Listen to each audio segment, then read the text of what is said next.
माघ मास महात्म 16वां अध्याय। कार्तवीर्य कहने लगा कि हे भगवान, वह राक्षस कौन था और उसे और कांचन मालिनी कौन थी? उसने अपना धर्म कैसे दिया और उनका साथ कैसे हुआ? हे ऋषि, अत्रि ऋषि के संतानों के सूर्य, यह कथा सुनाकर मेरा कौतूहल दूर कीजिए। तब दत्तात्रेय जी कहने लगे कि राजन, इस पुरातन विचित्र इतिहास को सुनो। कांचन मालिनी नाम की एक सुंदर अप्सरा थी जो माघ मास में प्रयाग में स्नान करके कैलाश पर जा रही थी। तब उसको मार्ग में जाते हुए हिमालय के कुंज से एक घोर राक्षस ने देखा। उस सोने जैसी तेज वाली, सुंदर कटी वाली, बड़े बड़े नेत्र वाली, चंद्रमुखी, सुंदर केश और पीन पयोघर वाली सुंदर अप्सरा को देखकर उस राक्षस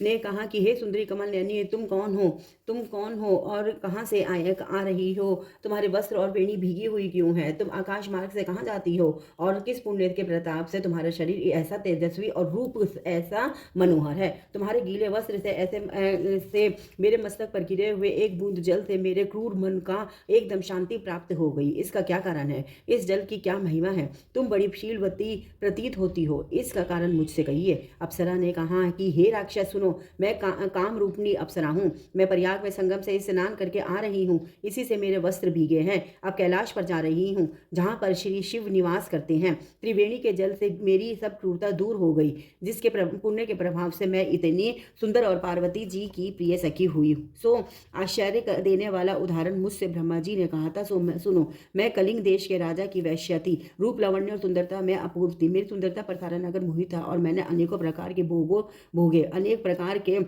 वस्त्र और आभूषणों के की घर में कोई कमी नहीं थी। कई कामी पुरुष आपस में स्पर्धा ही से मृत्यु को प्राप्त हो गए। इस तरह उस नगर में बड़ी सुंदरता से यौवन व्यतीत हुआ और मैं वृद्धावस्था को प्राप्त हो गई। तब मेरे मन में विचार उत्पन्न हुआ कि मैंने अपनी सारी उम्र, अपनी सारी आयु पापों में ही व्यतीत कर दी। धर्म का कोई कार्य, दान, तप, यज्ञ आदि नहीं किया। शिव या दुर्गा जी की आराधना नहीं की, ना कभी भगवान विष्णु का पूजन किया। इस प्रकार अशांत चित्त से मैंने एक ब्राह्मण की शरण ली जो वेदों का ज्ञाता और ब्रह्मनिष्ठ था। मैंने उनसे पूछा कि मेरा निस्तार किस प्रकार हो सकता है? महाराज, साधु सज्जन अच्छे और बुरे सभी पर दया करते हैं, इसलिए मुझ दीन पर भी कृपा करके मुझ कीचड़ में डूबी हुई को पकड़ उबारिए। क्षीर सागर क्या हंस को ही दूध देता है, बत्तख को नहीं देता? तब वह ब्राह्मण राजा का पुरोहित इन सब बातों को सुनकर मुझ पर दया करके कहने लगा कि तू ब्रह्मा के क्षेत्र प्रयाग में जाकर माघ मास में त्रिवेणी संगम में स्नान कर, परंतु मन में अशुभ क्रिया का विचार नहीं करना। पापों के नाश के लिए महर्षियों के तीर्थ स्थान से अधिक और कोई प्रायश्चित नहीं बतलाया। प्रयाग में स्नान करने से तू अवश्य पवित्र होकर स्वर्ग को जाएगी। हे भामिनी, पुराने समय में गौतम ऋषि की स्त्री को देखकर इंद्र ने काम के वशीभूत होकर कपट वेश में उससे भोग किया था। इसीलिए ऋषि द्वारा श्राप दिया गया और उसका शरीर अत्यंत लज्जा युक्त हजारों भगों वाला हो गया। तब इंद्र नीचा मुंह करके अपने पाप कर्म की बुराई कराने वाला मेरु पर्वत के शिखर पर स्वच्छ जल वाले सरोवर पर एक स्वर्ण कमल से भरे हुए कोटर में घुस गया और अपने पाप को धिक्कारता हुआ कामदेव की बुराई करने लगा कि यह सब पापों का मूल है। इसके ही वशीभूत होकर मनुष्य नरक में जाते हैं और अपनी धर्म, कीर्ति, यश और धैर्य का नाश करते हैं। इंद्र ऐसा सोच रहा था, सो इंद्र के बिना सारा देवलोक शोभाहीन हो गया। तब देवता, गंधर्व, किन्नर, लोकपाल इंद्राणी के सहित बृहस्पति जी से जाकर पूछने लगा कि महाराज, इंद्र के ना रहने से स्वर्ग ऐसा शोभाहीन हो गया जैसे सतपुत्र के बिना श्रेष्ठ कुल। इसलिए स्वर्ग की शोभा के लिए कोई क्रिया सोचिए, इस विषय में देर नहीं करनी चाहिए। तब बृहस्पति जी कहने लगे कि इंद्र ने बिना सोचे विचारे जो कर्म किया है उसका फल भोग रहा है, सो वह कहाँ है, मैं यह सब जानता हूँ। फिर गुरु जी ने सबको साथ लेकर स्वर्ण कमलों से युक्त बड़े सरोवर में इंद्र को देखा और जिसका मुख मलिन और आंखें बंद थी। तब इंद्र ने बृहस्पति जी के चरणों को पकड़ कर कहा कि इस पाप से उद्धार करके आप मेरी रक्षा कीजिए। तब बृहस्पति जी ने इंद्र से कहा कि प्रयाग में स्नान करने से ही तुम पाप मुक्त हो जाओगे। तब इंद्र सहित सबने ही प्रयाग में जाकर संगम में स्नान किया और त्रिवेणी स्नान से इंद्र पाप मुक्त हो गए। तब बृहस्पति जी ने इंद्र को वरदान दिया कि तुम्हारे शरीर में जितने भगे हैं सब नेत्र हो जाएं। तब इंद्र ब्राह्मण के वर से 1000 नेत्रों से ऐसा सुशोभित हुआ जैसे मान सरोवर में कमल शोभायमान होता है। माघ मास महात्म 17वां अध्याय। अप्सरा कहने लगी कि हे राक्षस, वह ब्राह्मण कहने लगा कि इंद्र इस प्रकार अपनी अमरावतीपुरी को गया। सो हे कल्याणी, तुम भी देवताओं से सेवा किया जाने वाले प्रयाग में माघ मास में स्नान करने से निष्पाप होकर स्वर्ग में जाओगी।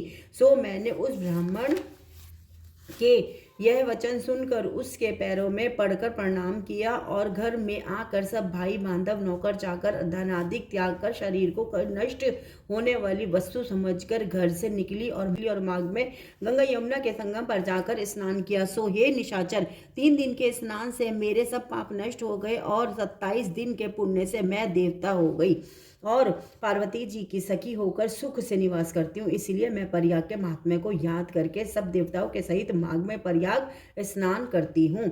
सो मैंने अपना यह सब वृतांत तुमसे कहा। तुम भी इस योनि में पड़ने और ऐसे कुरूप होने का सब कारण कहो।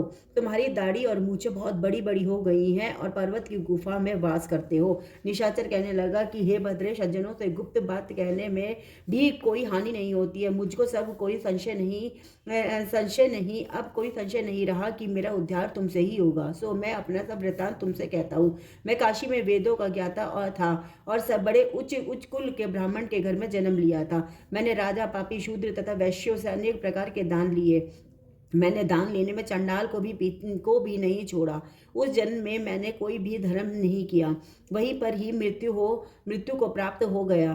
तीर्थ स्थान पर मरने के कारण नरक में नहीं गया। पहले 2 बार गिद्ध योनि में, 3 बार व्याघ्र योनि में, 2 बार सर्प योनि में, 1 बार उल्लू की योनि में और अब 10वीं बार राक्षस हुआ हूँ और सैकड़ों वर्षों से इसी योनि में हूँ। इस स्थान को 3 योजन तक मैंने जंतुहीन कर दिया। बिना अपराध के बहुत से प्राणियों को मैंने नष्ट किया। इस कारण मेरा मन अत्यंत दुखी है। तुम्हारे दर्शन से चित्त में कुछ शांति अवश्य आई है, क्योंकि सज्जनों का संग तुरंत ही सुखदायी होता है। मैंने अपने दुख के कारण सब कारण आपसे कहे और सज्जन लोग सदैव दूसरे के दुखों से दुखी होते हैं। अब यह बताओ कि इस दुख रूपी समुद्र को कैसे पार कर सकता हूँ। क्या क्षीर सागर हंस को ही दूध देता है, बगुले को नहीं देता? दत्तात्रेय जी कहने लगे। इस प्रकार उसके वचन सुनकर कंचन मालिनी कहने लगी कि हे राक्षस, मैं अवश्य तुम्हारा कल्याण करूंगी। मैंने दृढ़ प्रतिज्ञा की है कि तुम्हारी मुक्ति के लिए प्रयत्न करूंगी। मैंने बहुत बार प्रयाग में माघ स्नान किया है। वेद जानने वाले ऋषियों ने दुखी को दान देने की प्रशंसा की है। समुद्र में जल बरसने से क्या लाभ? प्रयाग में स्नान करने का 1 बार का फल मैं तुझे देती हूँ। उसी के तुमको स्वर्ग की प्राप्ति होगी। उसके फल का अनुभव मैं कर चुकी हूँ। तब उस अप्सरा ने अपने गीले वस्त्रों का जल निचोड़कर जल को हाथ में लेकर माघ स्नान के फल को उस राक्षस को के अर्पण किया। उसी समय पुण्य प्राप्त वह राक्षसी शरीर को छोड़कर तेज में सूर्य सदृश देवता रूप हो गया। आकाश में विमान पर चढ़कर अपनी कांति से चारों दिशाओं को प्रकाशित करता हुआ कांचन मालिनी की प्रशंसा करता हुआ शोभायमान हुआ और कहने लगा कि ईश्वर ये जानता है तुमने कितना उपकार मुझ पर किया है। अब भी कृपया कुछ शिक्षा दो। यहाँ राक्षस ही लिखा, राक्षस होना चाहिए। पुण्य प्राप्त वह राक्षस जिससे मैं कभी पाप ना करूं। अब मैं तुम्हारी आज्ञा पाकर स्वर्ग में जाऊंगा। तब कंचनमालिनी ने कहा कि सदैव धर्म की सेवा करो, काम रूपी शत्रु को जीतो, दूसरे के गुण और दोषों का वर्णन मत करो, शिव और वासुदेव का पूजन करो, इस देह का मोह मत करो, पत्नी पुत्र धनादि की ममता त्यागो, सत्य बोलो, वैराग्य भाव धारण कर योगी बनो। मैंने तुमसे यह धर्म के लक्षण कहे। अब तुम देवता रूप होकर शीघ्र ही स्वर्ग को जाओ। दत्तात्रेय जी कहने लगे कि इस प्रकार गंधर्वों से शोभित वह राक्षस कांचन मालिनी को नमस्कार करके स्वर्ग को गया और देव कन्याओं ने वहां आकर कांचन मालिनी पर पुष्पों की वर्षा की और प्रेम पूर्वक कहा कि हे भद्रे, तुमने इस राक्षस का उद्धार किया। इस दुष्ट के डर से कोई भी इस वन में प्रवेश नहीं करता था। अब हम निडर होकर विचरेंगी। इस प्रकार कांचन मालिनी उस राक्षस का उद्धार करके प्रेम पूर्वक देवकन्याओं से क्रीड़ा करते हुए शिवलोक को गई। हर हर महादेव। हरे कृष्ण कृष्ण कृष्ण हरे हरे राम राम राम हरे हरे। हर महादेव हर महादेव हर महादेव। श्री शिवाय नमस्तुभ्यं श्री शिवाय नमस्तुभ्यं श्री शिवाय नमः। ओंकारेश्वर ज्योतिर्लिंग महादेव की जय। ओंकारेश्वर ज्योतिर्लिंग महादेव की जय। ओंकारेश्वर ज्योतिर्लिंग।